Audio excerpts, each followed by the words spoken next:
Example 2, we've got the point P to AP squared, which is a point on the parabola x squared equals to 4ay. Part 1 wants us to find the normal at the point P. Part 2 wants us to find the point Q where the normal intersects with the y-axis. So that's all pretty standard business.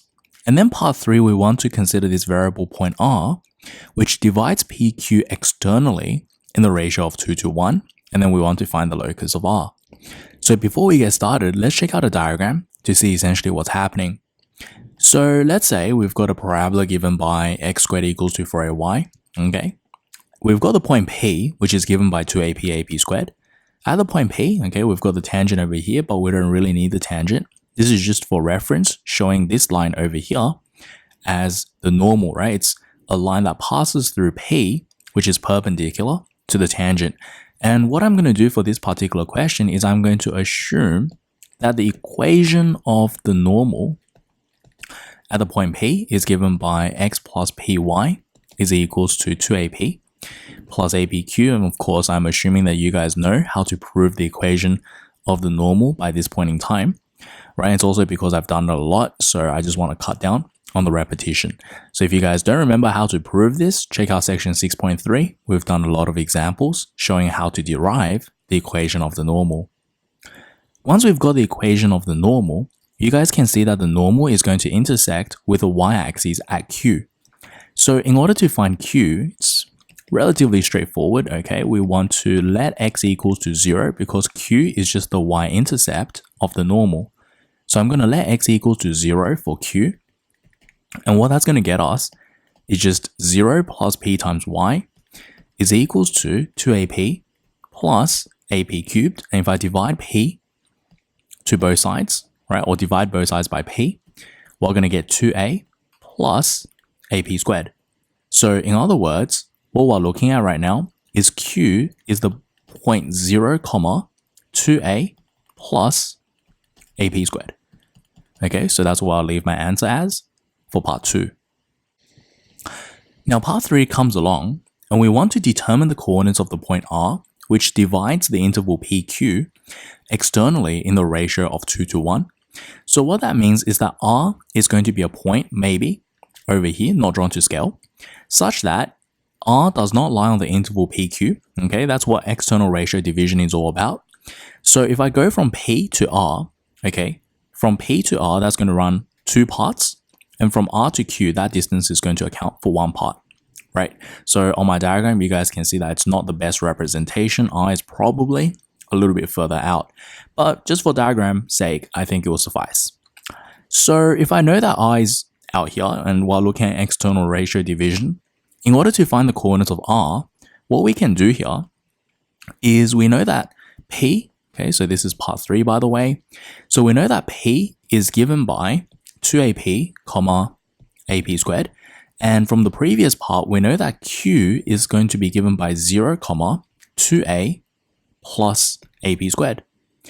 So if that's the case, in order to find the coordinates of R, I'm going to apply the cross method, okay, in doing ratio division. If you guys don't remember ratio division, we looked at it in coordinate geometry. So you guys can check back with that. It's in tuner math. Okay, of course, it's an extension 1 concept, but I put it with coordinate geometry just so that it's all in the same topic. Okay, so you guys can check that section out. So I've got 2 to 1. When we're doing external ratio division, I'm going to put the minus sign in front of one of the ratios, and my 2 gets crossed over to Q, and my -1 gets crossed over to P, and the resultant x and y values for R, x is going to be 2 times 0 plus -1 times 2AP divided by the summation of the 2 ratios. So 2 plus -1, that's just going to be 1. So in other words, 2 times 0, that's 0. So I get -2AP divided by 1. So my x value is therefore -2AP. My y value is going to be given by 2, gets crossed over to the y value of Q. So we're looking at 2 lots of 2a plus AP squared plus -1 times AP squared. Once again, divided by the summation of the 2 ratios, which is 1. And what this is going to give us is if I expand, I've got 4a plus 2AP squared minus AP squared divided by 1. So the fraction disappears. And what we have is 4a, 2AP squared minus AP squared is just going to be plus AP squared. So that's going to be the y value of r. So putting all of this together, then therefore we can say that r is given by the point negative 2AP, comma, 4a plus AP squared.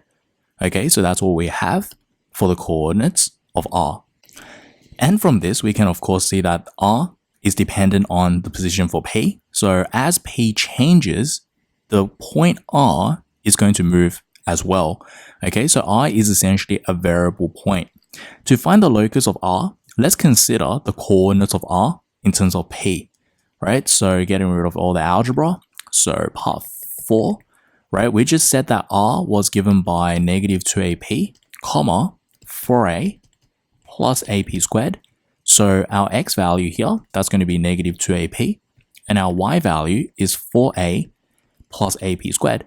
So in order to find the equation, okay, that R is going to move on, we are going to eliminate the parameter P from both these equations. So this is once again a simple locus type problem because there's only one parameter. So in order to eliminate the parameter P, starting from x equals to negative 2AP, I can say that P is equals to negative x over 2a, and I can substitute this back into the equation for y, and that's going to give us y is equals to 4a plus AP squared.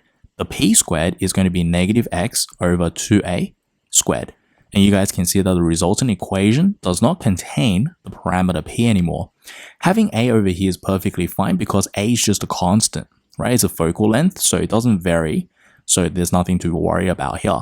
And if I simplify, we're looking at 4a plus a times x squared over 4a squared. And this is going to give us 4a plus the a and the a squared simplifies, right? So I've got x squared over 4a left. And if we want to kind of play around with this expression a little bit, I can say that x squared over 4a is equals to y minus 4a, which means that x squared is equals to 4a times y minus 4a. And that's going to be the equation of the locus of R. And this shows that the locus of R is another parabola with vertex as 0, 4a with exactly the same focal length as that of the original parabola, because the focal length of the original parabola is just a units. And once again, we see the 4a out of the front. So the focal length of the new parabola is therefore also a units. Okay, so to conclude, we can therefore say that locus of R is a parabola with vertex given by 0, 4a and focal length a units, okay, which is exactly the same focal length as that of the original parabola. Okay, so that being said, this concludes example 2.